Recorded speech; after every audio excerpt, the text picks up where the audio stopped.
të shohim të ullur kryetarin e kuvendit dhe jo ushtarin e partisë. E them me keqardhje këtë, sepse nga seanca në seancë ju po demonstroni që vetëm kryetar kuvendi nuk jeni thjesht një ushtar besnik i partisë dhe ajo që është më rënda, jo thjesht i partisë, por ushtar besnik i skuadrës së pushkatimit që narkosi që është pak para jush aty, ka caktuar ndaj opozitës, i pushkatimit politik. Po. Pse? Meneger dhe kadre rregullores, marrëmasë disiplinore tërheqje vëmendje. Ju ne mos përdorni seancën e kaluar, zotëri, kodit të sjelljes të deputetit. Kaluar.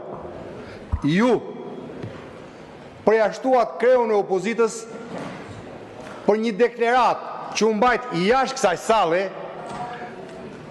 dhe që nuk kishte asnjë kontekst fyes apo ofendues për askëm.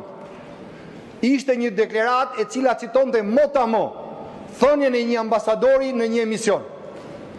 Por ju të ushqyer me urrëtie ndaj opozitës dhe kryesisht ndaj kreut saj, e keni të pamundur që të pranoni të vërtetën. E gjitha ajo që bët ndaj Sali Berishës është urrëtie ndaj së vërtetës.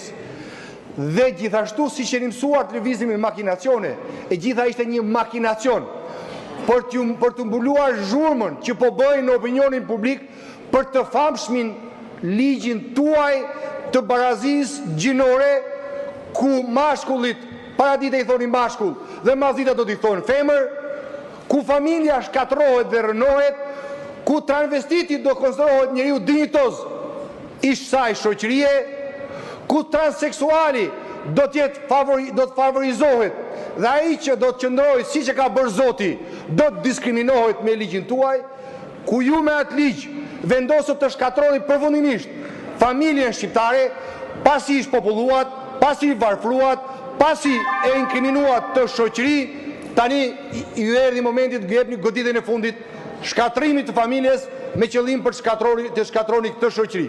Dhe një shoqëri që i ka mbjetuar luftrave, po shkatrohet me vendime dhe me ligje politike. Ndaj, zotri, ose bëhu kryetar, ose mos e lejo veten të keq përdoresh, se do ikësh me turp, siç kanë ikur disa nga të keq përdorit këtu. I shikon ti këtu? Janë ulur. Shumë faleminderit për këshillën. Fjalë